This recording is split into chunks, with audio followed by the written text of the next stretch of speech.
Yo, Woden's Day. Let's open with this wonderful cartoon in the Financial Times, Bromley again. The second or third time I've featured his cartoons. These are very good. President Obama there, door to door selling some, it's his new jobs program to hard to sell to good American folk. Very good that. And I think that's a play on an old painting as well. Very good all round. Yes? Yes.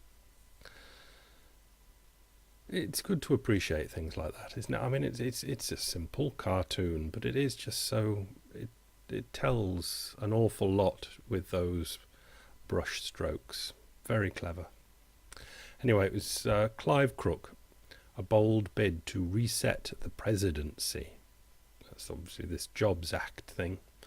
Barack Obama's economic policy address to a joint session of Congress last weekend lived up to the billing, writes Clive Cook. It was an ambitious and impressive speech. An attempt to reset his presidency. The substance of the plan is pretty good, costed it around $450 billion.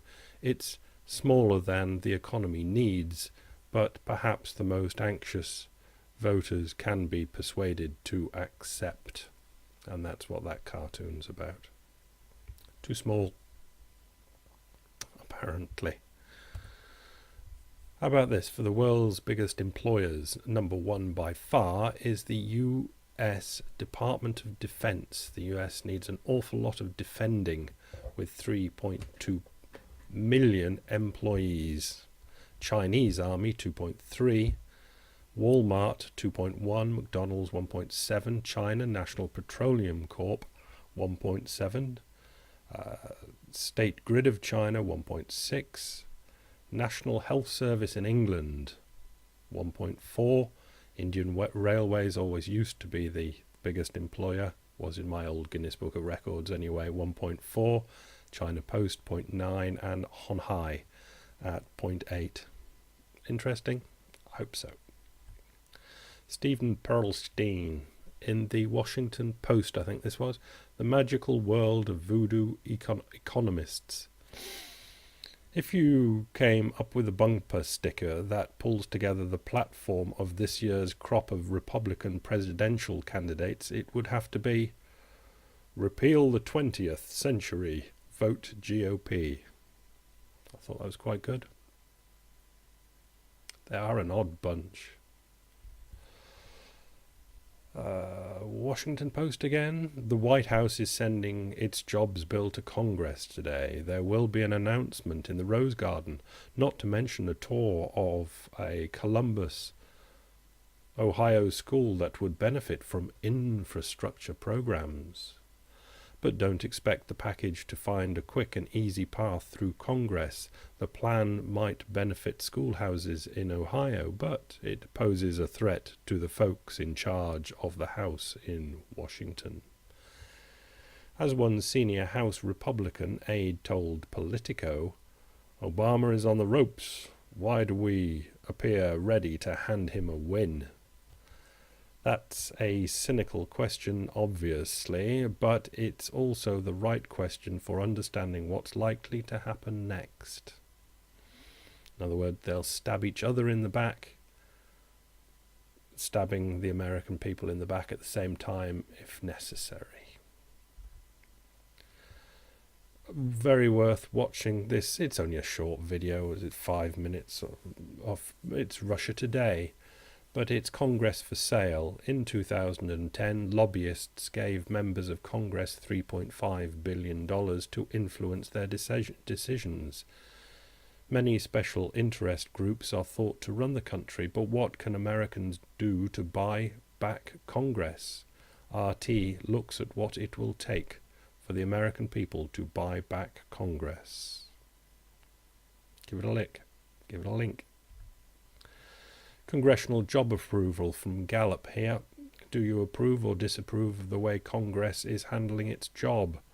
15% think they're rather good at it, and 82% think they're really rather rotten.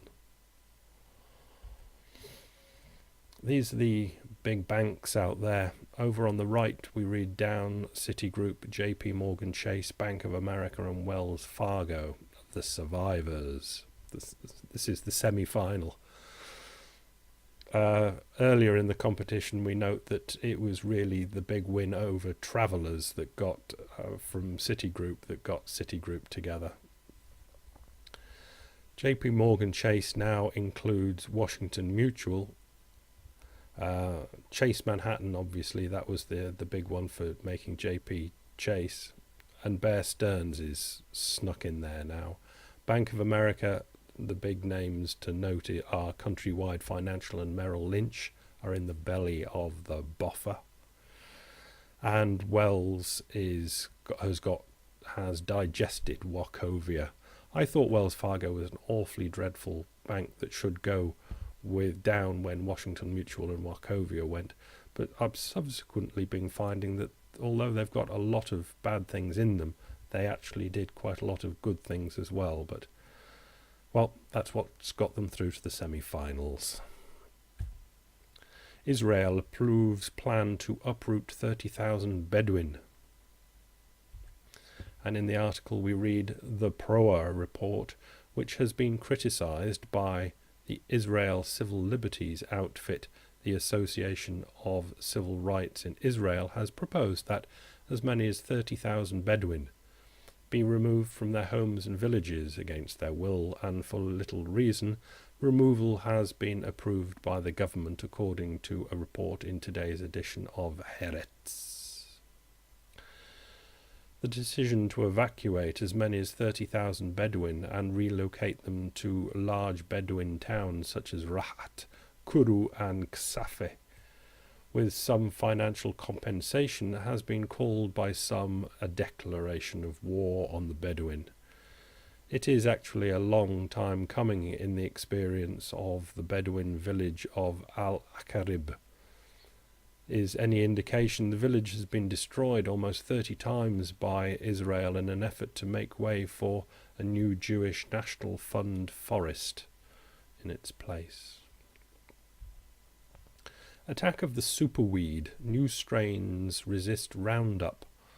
The world's top-selling herbicide, Justin Carricker, grabs a 7-foot-tall Palmer pigweed at his farm, bending the wrist-thick stem to reveal how it has overwhelmed the cotton plants beneath it.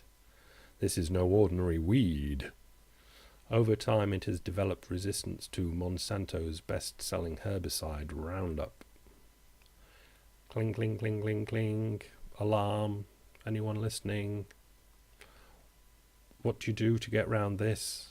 You develop more powerful herbicides. Over in the United Kingdom, this is the PMI newly out, Business Activity Output Index, and our heat map over there on the right of the UK, with Scotland doing quite well, and London of course. But overall the English average is this 50 thing. You remember contraction under 50? Not yet. It's gone down from 54.6 on the whole overall English average, from 54.6 down to 50.9, a 28-month low. But all round, it could be a lot worse. It could be like Northern Ireland, which is down at 40.7, an 8-month low. That's Northern Ireland. Over in Southern Ireland, part of the Eurozone, and The Guardian, Lisa O'Carroll, ECB's Stark says Ireland needs more pay cuts. That's Stark before he went bye-bye from the ECB. The ECB wants Ireland to cut civil service wages, arguing they are among the highest in Europe. They are. Some countries contributing to the bailout pay their civil servants less, says outgoing ECB board member Jürgen Stark. What next? Boom, boom, boom, boom. They're getting all very stabby, crabby. Last link, and I've made a special note with my yellow marker that this is bang up to date. This is now, today. Germany Italy faces off in court over Nazi war crime reparations. Germany and Italy are sparring at the International Court of Justice over reparations to victims of World War II atrocities. Lest we forget. They might sort it all out amicably and all have a wonderful future life together. Bye.